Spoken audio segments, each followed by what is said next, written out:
Look at that guy over there. He seems quite unsettling. I overheard the female employees whispering, and I instinctively stepped back. I'm Jason, and today I'm scheduled to meet the female CEO of a rival company. How can he have the nerve to visit our CEO? With each step across the office, I could hear the cold murmurs of the female staff, making me wonder if I had done something wrong. But if I hadn't acted then, who knows what would have happened to the CEO of this company? People can complain all they want. I haven't committed any wrongdoing. Repeating this to myself, I found myself standing in front of the CEO's office. It all started a few weeks ago. Our company and Red Rose Incorporated, a rival, decided to collaborate on a product. The company I work for primarily designs and sells shoes for men. While we do have a women's shoe design department, we lag far behind Red Rose Incorporated in terms of quality and popularity. That's when they approached us for a collaboration. Furthermore, the collaborative product idea came directly from the CEO of Red Rose Incorporated. The CEO of the renowned fashion brand, Red Rose Incorporated, had taken a keen interest in a shoe design of mine. She specifically requested that I create a pair of high-heel shoes for their line. This was a new challenge, as my previous work had focused solely on men's footwear. I couldn't help but wonder if I possessed the expertise to design high heels that would captivate and satisfy the discerning tastes of women. Determined to take on this opportunity, I paid a visit to the impressive Red Rose Incorporated headquarters. The building exuded an air of elegance, with its expansive glass walls, gleaming white marble floors, and an aura that felt almost cinematic. As I approached the ground floor, I was greeted by a group of strikingly beautiful receptionists, each radiating a refined and professional demeanor. Hello, and welcome to Red Rose Incorporated. How may I assist you? A friendly voice chimed. Upon introducing myself as Jason, the receptionist responded with a warm smile. Ah, Jason. We've been expecting you. Please follow me. I could hear the distinct click of her high heels on the marble floor as she led the way, surrounded by a sea of stylishly dressed women, all effortlessly carrying themselves with grace and confidence. This workplace seems to have more women than men. Doesn't look too comfortable for us guys, huh? I tried to start a conversation. The receptionist simply nodded in response. I chuckled nervously, thinking that might be the secret behind their success in women's fashion. I've heard Red Rose Incorporated is dominated by female employees, I continued. Yes, our motto is to create an environment where women feel most at ease. I absolutely love working here, she said, beaming brightly. Upon reaching the CEO's office on the top floor, I saw a stunning display of women's footwear in the center. A woman was admiring a pair of those shoes. That's the CEO, Mrs. Mary Johnson. Nice to meet you. Oh, you're already here. She looked surprised when I greeted her, then gave me a warm, endearing smile that made my heart skip a beat. Please, have a seat over here. I'll prepare some tea for us. Thank you, I replied. Urged by the president, I took a seat on the couch. She soon returned, carrying a tray with an elegant tea set. The delightful aroma of the tea was quite captivating, and even with my limited knowledge, I could tell this was no ordinary brew. Here you go. It's minty. I hope you enjoy it, my boss offered. Compared to her, I felt like we were worlds apart as I marveled at the elegance of her gesture. She then presented a sketchbook, revealing a detailed drawing of the shoes I had designed. Intrigued, I asked, "What's this?" She explained that she had been sketching my shoes as part of her research, noting their simple yet comfortable design that could complement any outfit. They may not be flashy, but they're versatile, and that's what I'm aiming for. Shoes that look good on everyone, no matter what they wear, she said, her eyes sparkling with enthusiasm. Feeling encouraged, I may have said something slightly embarrassing, but she responded by firmly grasping my hand.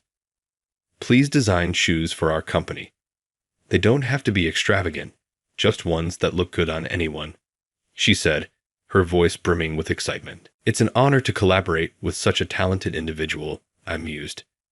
However, I still harbored some concerns that I couldn't ignore. I decided to voice my thoughts. Your brand is highly regarded among women for its footwear. I believe you have many gifted designers who understand the needs and desires of your female customers. We certainly have a wealth of talented designers, but their sensibilities don't align with our current direction. They tend to cater to a select group of people, she replied. A select group? I inquired further. They believe that only beautiful women should be able to enjoy fashion. There was a time when I, too, prioritized beauty above all else. But that's not enough. Every woman deserves the opportunity to feel stylish and confident. I recalled the fashionable women I had seen on my way to the president's office and found myself nodding in agreement.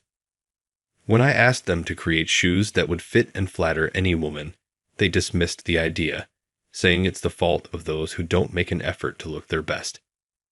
That's a rather harsh stance, I responded, feeling somewhat sympathetic towards the CEO's predicament.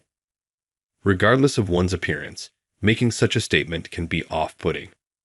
So, what made you choose me? I inquired. Your shoes are wonderful. They possessed a charm and versatility that we've been lacking. Shoes that any woman can wear and feel stylish in. That passion of mine, which I had almost lost, has been restored, she expressed with a grin. Seeing the president's captivating smile, who wouldn't feel invigorated by such praise? Very well. Let's work together to create the finest shoes, I replied joyfully, and she beamed in response. Little did we realize then that a significant commotion was about to unfold. A few days later, I visited the Red Rose for another meeting with Mary. It's me, Jason. Upon reaching her office and knocking on the door, I sensed something was amiss. Typically, Mary would greet me enthusiastically, but there was no response. Excuse me, I'm coming in, I said, feeling uneasy. I entered her office and found Mary lying motionless on the floor. Mary. I rushed to her, but she remained still. Hoping against all odds, I placed my ear to her chest, but there was no heartbeat. I felt the blood drain from my face. My hands were trembling, but I recalled the AED training I had received during a certification course and promptly contacted the secretary's desk. Mary's collapsed. Please call an ambulance right now, and if there's an AED, bring it. I quickly instructed the secretary on the phone and tried CPR on Mary, but her heart didn't budge. Darn it, is it too late? Sorry, I've brought it. The secretary arrived with the AED. Thank you. Mary, I'm so sorry. As I lifted Mary's clothing to attach the AED, the secretary nearby exclaimed, "Oh my," and covered her face with her hands, blushing deeply. But there was no time to worry about that. I immediately attached the AED to Mary's chest and activated it, causing her body to jolt with a loud zap. Still, there was no change. Panicking, I followed the AED's voice instructions and activated it again. After another loud jolt, Mary started breathing with difficulty. Mary, are you okay? Please don't move. After confirming her breathing, I gently covered her with my coat. Just as I was about to ask the anxious secretary if the ambulance was on its way, I heard sirens. Can you show the paramedics in when they arrive? Yes, she rushed out of the room to guide them. Later, Mary was transported to the state hospital. Mary later contacted me to say that she had a pre-existing heart condition and had collapsed after a seizure. Thanks to the quick response, she was told she could be discharged soon without any lingering effects. Hearing that, I breathed a sigh of relief. However, the next day, Jason, what on earth have you done? Waiting for me as I arrived at the office was the manager, with a displeased look on his face. I was summoned first thing in the morning and yelled at, but I had no idea what it was about. I haven't done anything. There was a request from Red Rose to cancel the current collaboration project. Is it because Mary collapsed? No, they say it's because you did something inappropriate to Mary. Inappropriate. Hearing that made me think of the previous day's event. I had indeed lifted Mary's shirt to use the AED, but that was to save Mary's life. I didn't do it with any guilty conscience. So, I hear you lifted Mary's shirt to use the AED. They're suggesting you might have done that just because you wanted to.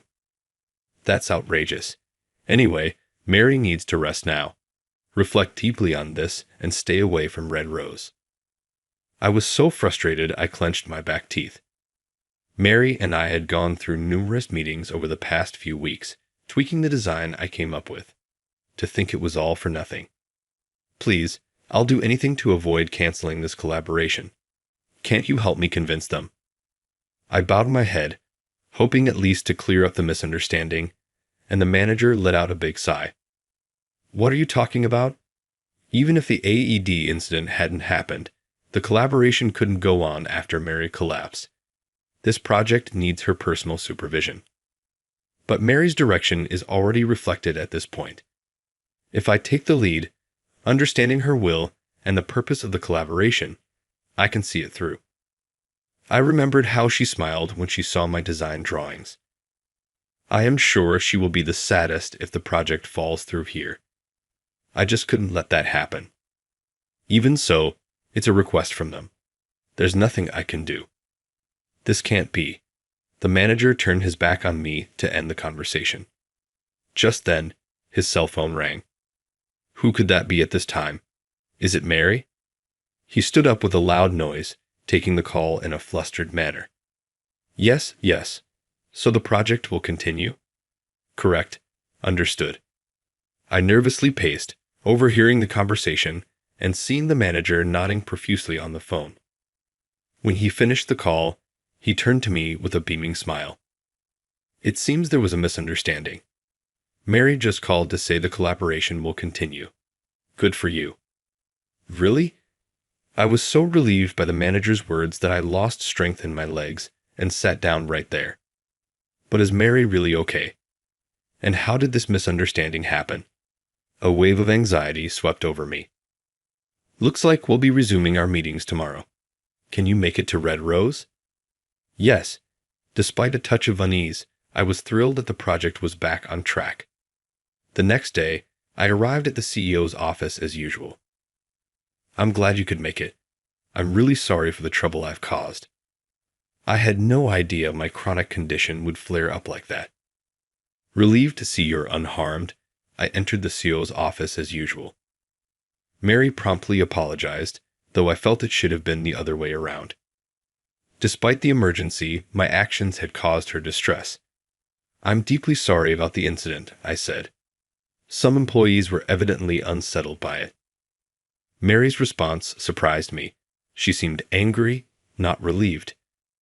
Upset because you saved me, she retorted, then abruptly left to summon everyone to the hall. Her typically poised demeanor had vanished. I'll be back shortly, she said, departing with a look of regret. Months passed, and we achieved our goal. We successfully created a prototype for the high heels we had been working on. Here is the paraphrased version of the given text, maintaining the same length. A captivating wine-hued color caught Mary's eye as she gazed upon the shoes displayed. They're simply stunning. I've always dreamed of owning something like this, she sighed wistfully. Mary's passion for footwear was no secret. That day, she swiftly convened an urgent staff meeting to address the misunderstanding regarding the AED matter. She clarified that I had not acted with any ill intent in lifting her clothing. To my surprise, several employees later approached me to offer apologies, and I was relieved that the confusion had been resolved. They were probably just envious of your talent, a colleague remarked. Do you really think so? I wonder if I'm truly talented enough to be the object of envy. Mary pondered aloud. I can't say for certain, but what I do know is that shoes must be designed with the wearer's needs in mind. Perhaps they simply fail to grasp that essential principle. I then offered, would you like to try on the prototype? It appears to be the perfect size for you. Mary's face lit up at the suggestion. She slipped off her black heels and stepped into the wine-red high heels on display. Wow, these are much more comfortable than they look, she exclaimed as she walked around the room. Watching her gracefully navigate in the high heels, I felt a sense of satisfaction that this project had finally come to fruition. We can face and conquer this challenge as a united front. My desire is to witness her joyful expression more often. She's always been shy and reserved, and even after getting married, she's still the same. One day, she mistakenly thought she hung up the video call. By the way, my name is Nathan. I'm a 35-year-old businessman. There's nothing particularly special about me, except that I'm currently in the honeymoon phase of my marriage. I got married 6 months ago. My wife, Kathy, is 10 years younger than me. When we got married, my coworkers teased me a lot. I think it was mostly jealousy. I'm a sales rep for a travel company, and Kathy is a curator for a private art museum. I met her when she came on a work assignment to one of my clients. The first time I saw her, I was taken aback. She looked stunningly beautiful, yet there was something dreamy about her. I thought she was putting on an act, but it was just her being herself. She looks drop-dead gorgeous, but can be a bit of an airhead. Every time I discovered this difference, I fell more in love with Kathy. It took me 2 years of persistent effort to finally win her heart. She turned down my marriage proposal twice, but I never gave up. I think our marriage is a result of my perseverance. Our married life has been peaceful, and every day brings new discoveries with Kathy. My life changed completely after marrying her. Kathy's family is all about the arts. Her mom is a pianist, her dad is a painter, her sister is a traditional American painter, and her brother is a sculptor. In this family, Kathy feels like she doesn't fit in. She told me before we got married that she wasn't naturally gifted and had to work hard. She realized early on that she wasn't talented. From that moment, Kathy chose to work hard. Do you know what it's like to work so hard it makes up for a lack of talent? This was what the usually calm and serene Kathy said to me with a pained look. I've never felt like I had any special talent. Both my parents and siblings are ordinary. I grew up in peace without comparing myself to anyone. But I could see from her face how hard she had worked. I think I fell in love with her no matter what. I told her, hoping to reach her heart. Soon after, she accepted my marriage proposal. Nathan, I'd like to visit my folks for a bit. Is that okay? About 6 months into our marriage, she asked me this over breakfast, and I immediately agreed. It felt like a good time for her to visit home. Of course, it's fine. Go ahead. Don't worry about me, I responded. Kathy smiled and said, thank you. Kathy's family home is in Boston. All her family members live there. I'll call you every day, she said, pointing to the laptop beside her. Even when I'm on business trips, we always make sure to video call each other every evening. This is the first time Kathy has left our home since we got married. But something suddenly happened. It seems there's some issue back at my family home. Kathy sighed with a look of concern. Perhaps their family has different problems than most. There might be a lot of things that I don't understand, but I want to be by her side as much as I can. There's probably a lot I don't get, but don't keep any secrets, okay? Just talk to me about anything. I gently shook her hand, and she nodded yes and smiled happily. It's been a month since that morning. I had thought she'd be back after just a week. Sure, Kathy calls me every day, but isn't this a bit long? Could it be that she has someone she can't forget about? I've been fighting off such distressing thoughts. Nathan, what's wrong? You don't seem well today. Kathy looked concerned on the computer screen. Even though we're video calling, I must have seemed distant. Sorry, nothing's wrong. Just busy with work. It's becoming a good season for trips. Busy season, you know. I tried to brush it off, yet she still looked worried and reached out her hand.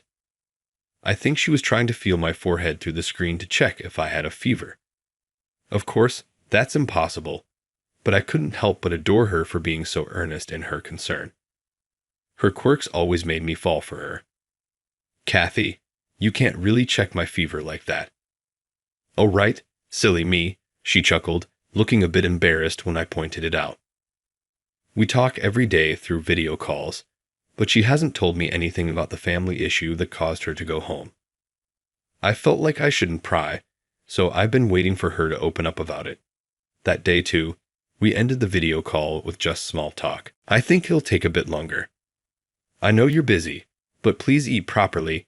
Kathy ended the call with a note of concern for my well-being. I smiled and replied, "I'm good," and hung up.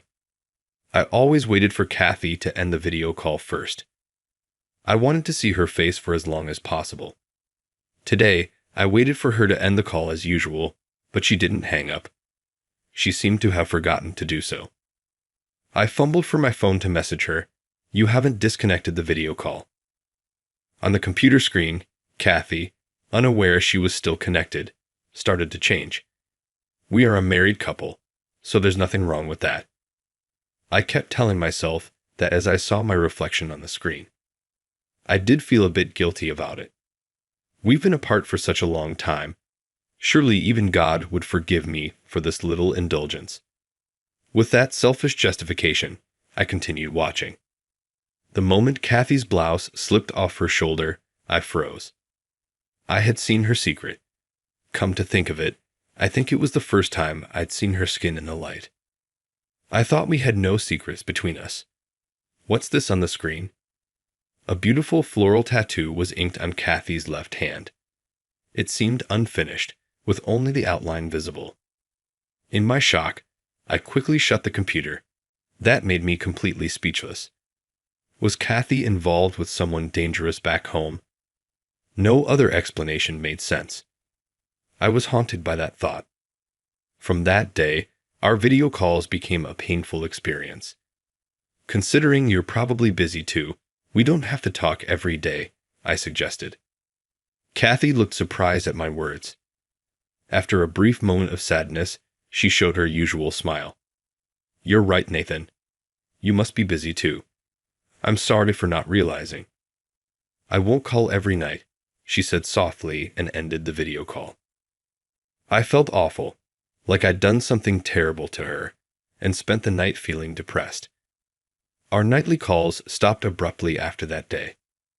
Kathy returned about a month after our conversation. The day before, she had emailed, "I'll be back tomorrow." I was ecstatic, but equally apprehensive. Facing her and talking was now a daunting thought. I anxiously awaited her return. She came back in the evening. I had taken a day off to welcome her home. "I'm back, Nathan. Why aren't you at work?"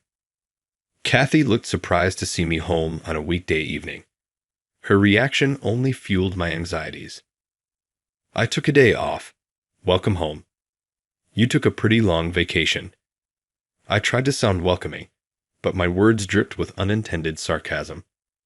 She noticed the difference in my demeanor right away. She put down her bags next to the living room couch and sat down, looking up at me intently. "What is it?" I was taken aback by her piercing gaze. She's the one with the secret, so why is she staring at me so defiantly? I wanted to confront her, but the words wouldn't come. Kathy, seeing my hesitation, took the initiative. "Do you have something to say to me, or is there something you want to ask?" Being questioned so directly irritated me. Why do I have to be the one to confront her? Anger bubbled up inside me. It's you who's keeping secrets, isn't it? Why am I the one being confronted? The roles have reversed, haven't they? I snapped back, raising my voice unintentionally. Kathy looked taken aback. Secrets from me? The idea of her playing dumb infuriated me even more. I spilled the beans. I told her that the video call hadn't disconnected and I'd seen everything. Isn't that tattoo on your left hand a secret? You felt guilty, so you hid it from me, right? My voice grew louder without me realizing it. Once I voiced my doubts, there was no stopping me. Kathy's puzzled face only made me angrier. Guilty about what? About this. She rolled up her sleeve to show the tattoo. The once unfinished tattoo was now complete. I don't know all the details, but it was just a beautiful carving. It was a beautiful piece of art that left me staring in awe.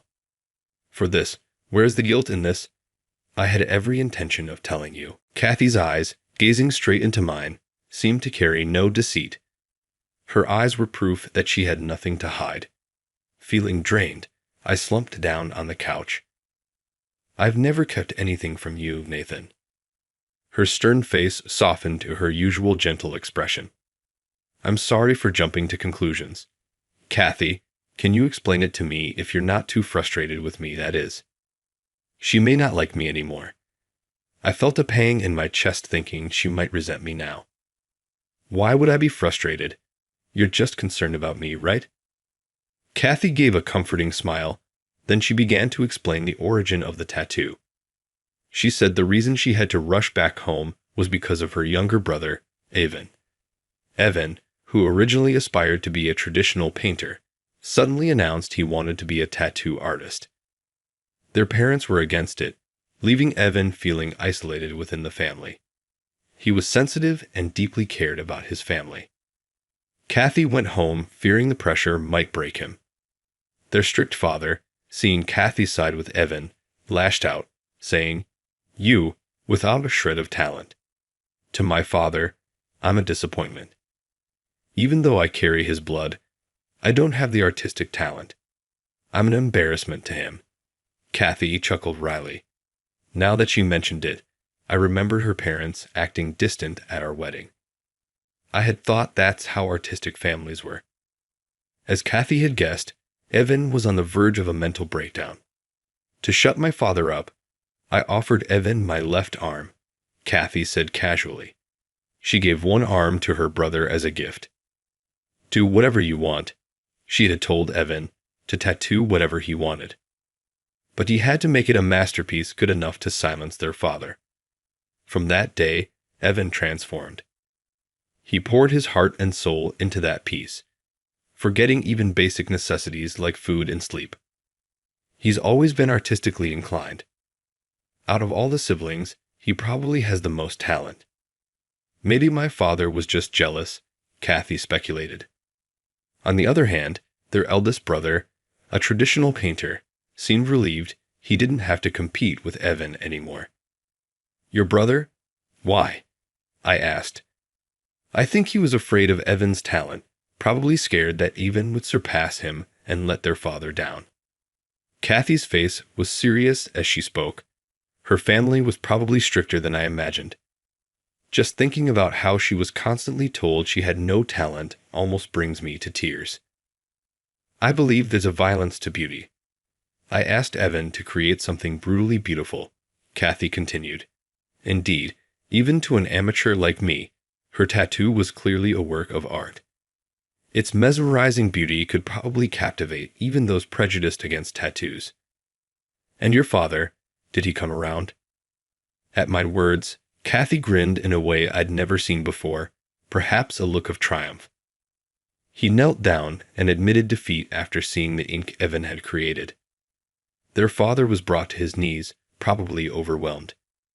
He was at a loss for words. His usual arrogance vanished, making him seem small. He probably realized his own narrow-mindedness. Kathy chuckled. Her mood lifted. I felt ashamed for doubting her. You thought I was cheating on you, didn't you? Caught off guard, I was lost for words. Seeing my reaction, Kathy seemed to pick up on something. She looked at me with a twinkle in her eyes. I mean, it wasn't, cheating or anything like that. It was just, no matter what the excuse, it was useless. The tables have turned. It hurts to be suspected of cheating. I quit my job and went back home just for Evan. Kathy revealed she had resigned from her job before returning home, as she couldn't get a long leave. She had no idea how long it would take or how long she'd have to stay with her family. I'm truly sorry. I apologized sincerely. Kathy laughed, looking amused. Then I'd like you to make it up to me, she said playfully, handing me a bunch of brochures.